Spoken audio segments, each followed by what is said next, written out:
Ah, what a lovely night it is this Hallows Eve. I got everything I need. My costume, my signed copy of Hocus Pocus, my empty bowl with no candy in it. Wait! No candy? What am I gonna feed the starving masses? Crap! They're already here. Hello, starving child. Sup? So, you're here for candy, huh? That is the point, yes. Well, candy is really bad for you. How's a nice copy of Hocus Pocus sound? You know, they're really rare. So that's a no on candy. What? Of course I have candy. I don't have any candy. And so the sacrifice begins. Are you sure you don't just want a copy of Hocus Pocus? Where are we? Wait. This isn't my torture chamber. Ah, well. Wanna do a crossover? Oh, I mean... Yeah, sure.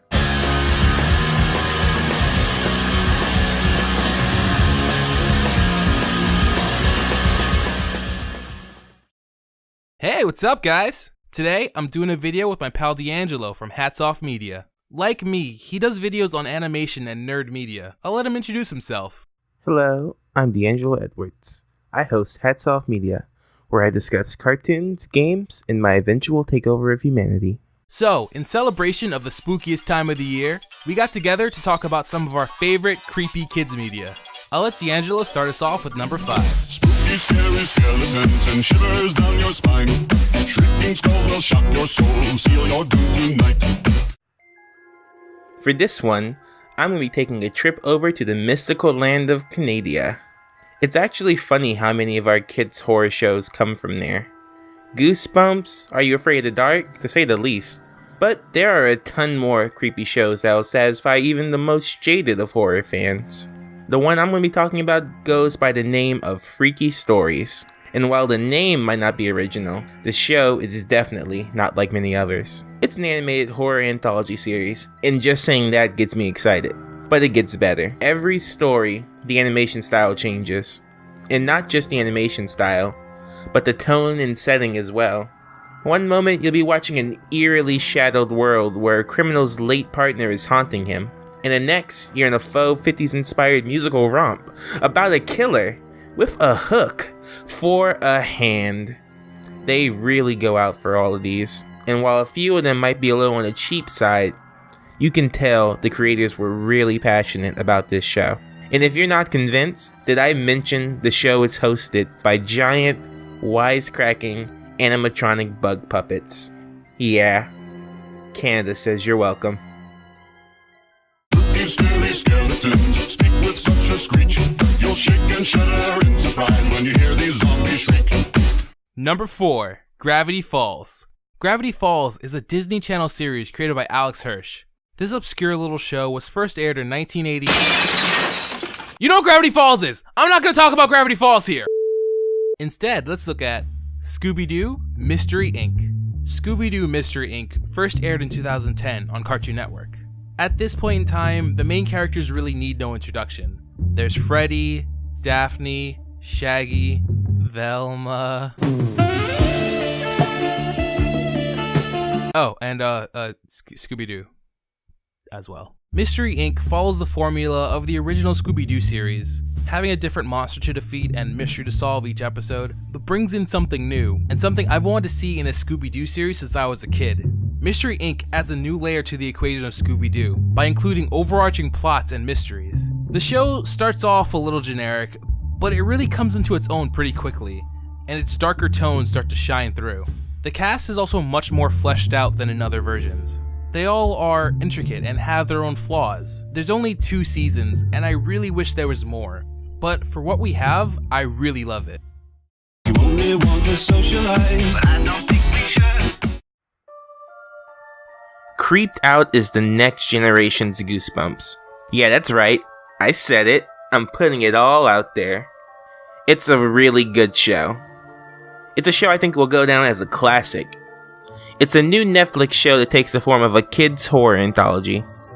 The stories it tells are pretty unique, and even when the premise seems kind of played out, it makes up for it in execution. The atmosphere gives you a nice spooky feeling, and even some of the sillier episodes can still lead to some tense moments. Some of my favorites involve an internet troll getting more than he bargained for, a dirty babysitter who realizes that some imaginary friends can be real, and an episode that questions exactly what a perfect parent is. And tying all these stories together is the Curious, a strange storyteller that goes around collecting these tales, and he's equal parts charming and mysterious. To be honest, I plan on covering this show in more detail, but for now, I urge you to check it out yourself. Watch it with a younger sibling for the best effect, and watch them squirm as they realize that kids shows can still be scary.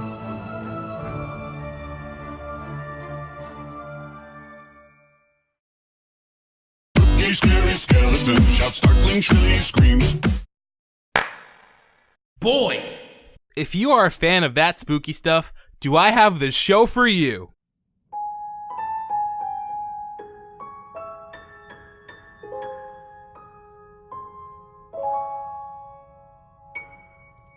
Over the Garden Wall is a miniseries created by Patrick McHale. It aired on Cartoon Network in 2014, and it's just so good. So good. The story follows two brothers, Wirt and Greg, who find themselves lost in a forest called The Unknown. In this forest, they meet many different characters. A talking bird named Beatrice who guides them through the woods, a wealthy eccentric named Quincy Endicott, and many other curious characters. The series only spans a few episodes, so it leaves no room for filler or half-assing. The show follows the characters through the odd and creepy world of the unknown, making you feel for and understand not just the leads, but also each bizarre passerby that we meet. The unknown, for how curious and alien it is, feels like a real place that you could find yourself getting lost in. I would be remiss if I didn't mention the art design. The color palette is full of brown and yellow and orange, and there are very few bright colors, purposefully leaving everything muted and dull looking. This amplifies the feeling that you're in fall and gives off a sense of dreariness. But this doesn't leave the show coming off as humorless. There's actually a lot of funny moments, but the art keeps the cartoon grounded and down to earth. Very down to earth. Perhaps even under the earth. My first ever Eric vs. Everything video was actually about Over the Garden Wall. You know, not to self-promote or anything, but if you want to check it out, it's in the little icon button thing, click that. So it holds a very special place in my heart. If you haven't already seen the show, well, I disown you, and you may never set foot in my presence again. But also watch it if you haven't seen it. That's more important. On to number 1. Spooky, scary skeletons and shivers down your spine. Shrieking skulls will shock your soul, seal your doom tonight. We interrupt this program to bring you Courage, the Cowardly Dog Show, starring Courage, the Cowardly Dog. So after some calm and reasonable debate, alright dude, put the gun down! Me and DeAngelo decided that Courage had to take the number 1 spot. I'll let DeAngelo start off with the episode he picked. Courage the Cowardly Dog is a special show. Something so dark, twisted, and just messed up shouldn't be so charming, but it really and truly is. There really is nothing like it. Something that can equally freak me out and make me laugh so hard. That's why the episode I want to talk about is the Tower of Dr. Zollis. This episode is equal parts unnerving and hilarious. The image of Dr. Zollis and his rat give us a memorable, sympathetic villain, with him sometimes just being a jerk, and the outdated CGI in the tower lends an otherworldly effect, and man, his theme still gives me chills. But then you have moments like him throwing his ice cream and begging his rat for a hug, and even in this bleak episode, I'm still laughing. Courage's owner is essentially brain dead, and I'm cracking up. Courage, you were gone too soon. For my part, there were quite a few contenders. Everyone Wants to Direct always creeps me out, and King Ramsay's Curse is a classic, if for nothing else than that song. You know the song. You know the song.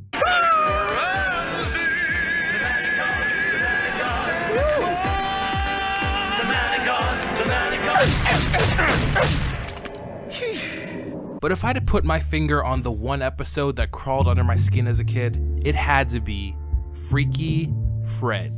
This episode centers around Muriel's nephew Fred, who's traveling to visit her. Fred has a unique passion, which is shaving people and animals, usually without their permission. This, of course, is nothing but good news for Courage. Now, there are plenty of monsters in Courage that some would say are scarier than Fred. I mean, there's still a lot about Fred that's pretty freaky. He speaks and rhymes in a deep, menacing voice. He stands in a hunched over, sinister pose. But I think what especially scared me about him is that he wasn't some alien or some strange creature that couldn't exist. Fred wasn't a monster. He's just a person. One that's a bit naughty. And that's our show! What are some of your favorite creepy cartoons? Let me know in the comments, I might even check a few out. Thanks to DeAngelo for joining me today. Check him out at HatsOffMedia on YouTube.